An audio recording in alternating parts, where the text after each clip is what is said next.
How's it going, everybody? Today we're going to be going over this Yugo M59 66A1. It is, pretty cool rifle, but what's very interesting about this is not the rifle itself, but the stock. The stock has trench art all over it, which dates back to the Croatian War of Independence, which was one of the Yugoslav wars. There was a bunch of conflicts during that time, but Croatia won. They got their independence after that. First, I'll go over the rifle a little bit. It's a semi-auto SKS standard. A1 is because of these night sights here. These flip up, and I think they were phosphor. There's not much left to them, obviously. This front one flips up too.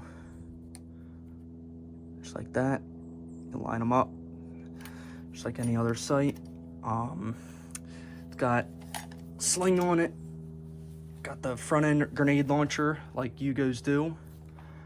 This one's early because it has the ported barrel on the end, and the this system works to the grenade launching sight flip up. And this button actually doubles as not only to release the sight, but it cuts the gas off, so it just allows gas to go through the barrel for that full power of the grenade launching capabilities. So that comes down, and that's fully functional. It's got a swing out bayonet, just like that. Most SKSs have them. The ones that don't probably aren't SKSs, or someone took it off like an idiot. But, oops, of course that got stuck in the sling, because why wouldn't it? It's got, I put a dummy round in it. Put a dummy round in all my semis just to keep them in good condition. I know they've probably been dry fired, thousands of times, but I don't know. I just like to do it anyway.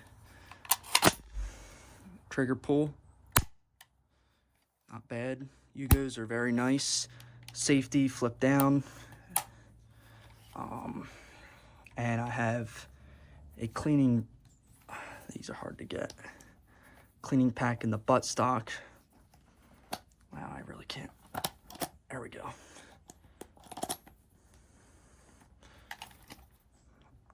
This is not a lot of fun.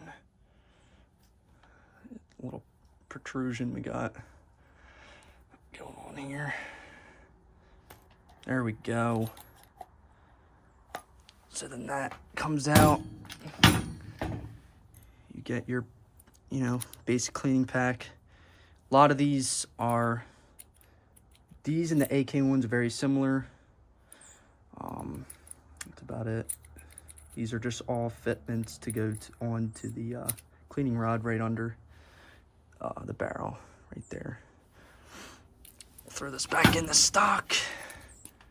And then I'll show you the cool little oiler that was on the sling when I bought it. That's hard to get, but this is the oiler.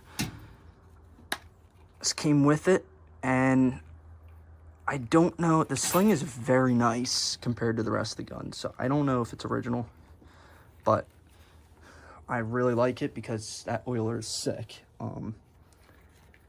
The brass is turning green in there, and it's kind of messing up the inside, but I'm not touching it. I think it's cool. So, all right, on to the trench art. Trench art is very unique on this. So we'll start right here.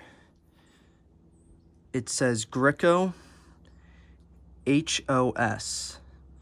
And what that is, Greco, I assume, is a nickname. It translates to nibbler or little bite in Croatian. And, I can't imagine that. I just don't know what that name or what that could mean other than a nickname of someone. Maybe someone that liked to chew gum or something, who knows. There's also some scratch marks through it, and some further research led me to believe that a lot of times scratch marks can mean the death of that name or whoever carried it. So hopefully it's not the truth, but you never know. Here we get to the big freeze. Ako niste imali problema imat sete. And that actually is a really cool phrase. And that phrase means, it literally translates to, if you haven't had problems, you will. That's its literal translation. It's implied that it's like more of saying, if you want trouble, come get some. Or it's more of a threat, I assume, because it's a rifle. It's a rifle. And it was during a very brutal war for the Croats and the Serbians and, the Yugoslavs in general. It was a very brutal war, but I think that's the coolest trench art on this thing. So then we get to the others. Oh, HOS. I didn't go over that. HOS, that is a Croatian paramilitary group. And the group was called, it's I don't know how to pronounce the full word, but it's something in Croatian. I'll see if I can bring that up on screen. And basically, it stands for the Croatian Defense Forces, is what it stands for. So that's pretty interesting. That was a paramilitary group in Croatia during that time. And paramilitary is just,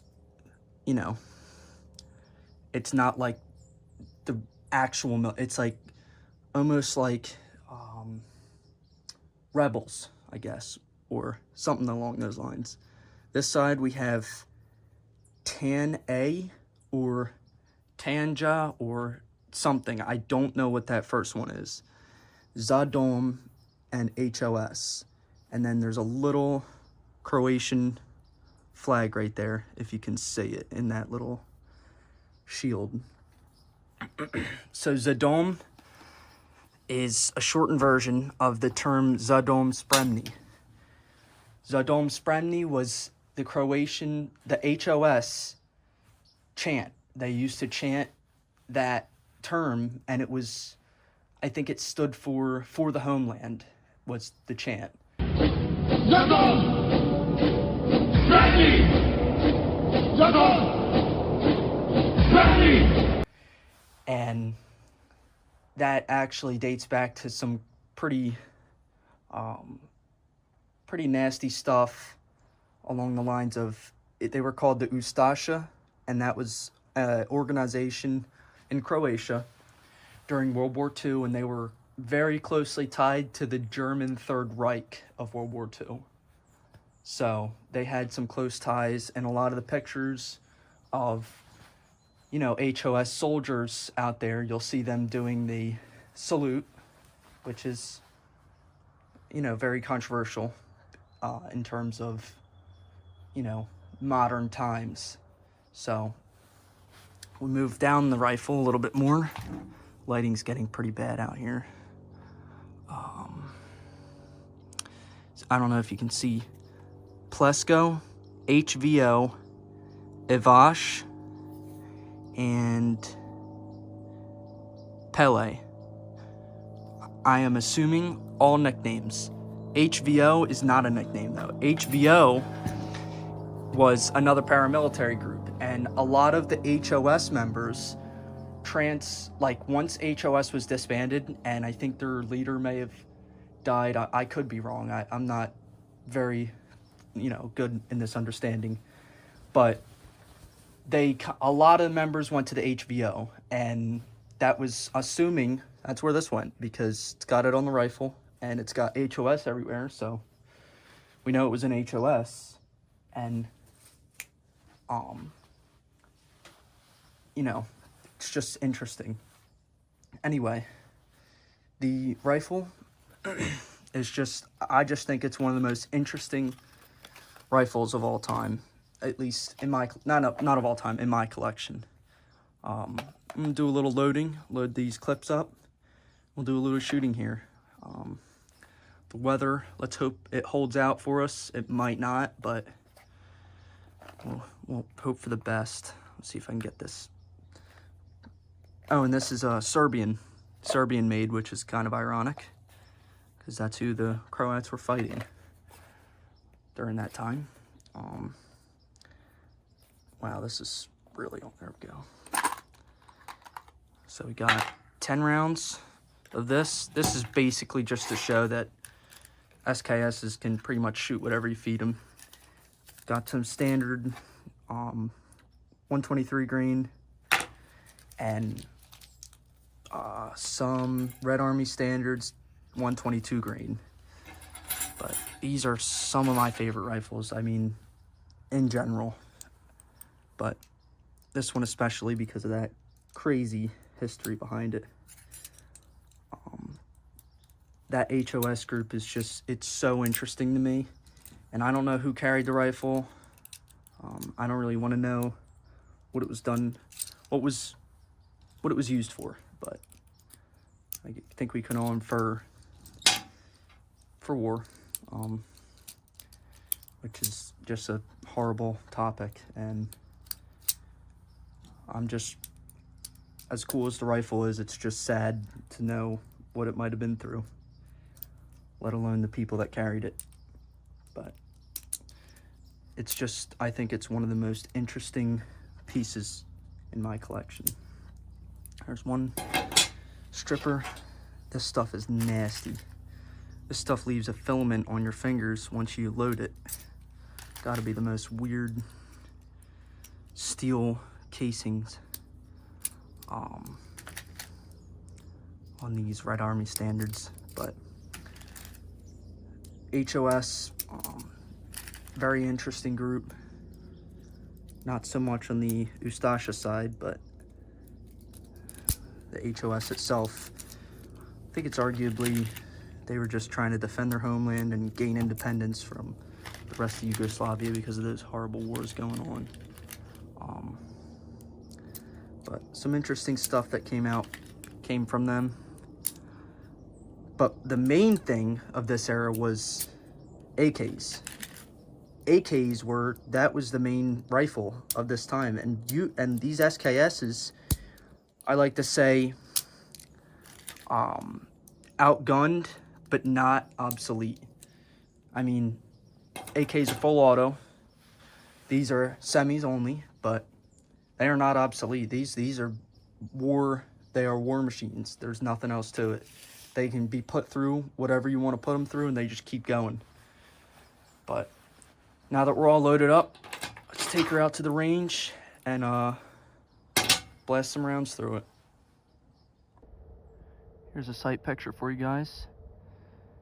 Just a standard SKS sight, and I'll flip up the night sights for you. And here's the night sights.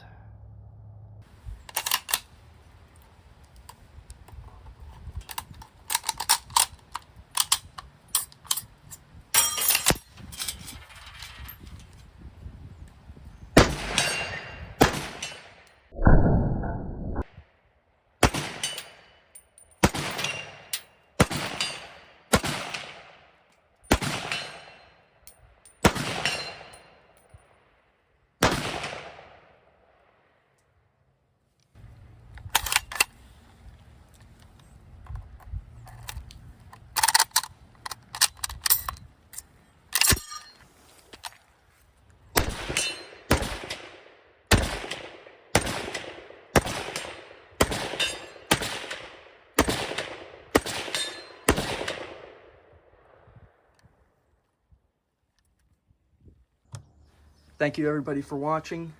If there's one takeaway from today's video, it's that trench art is awesome. Thank you guys.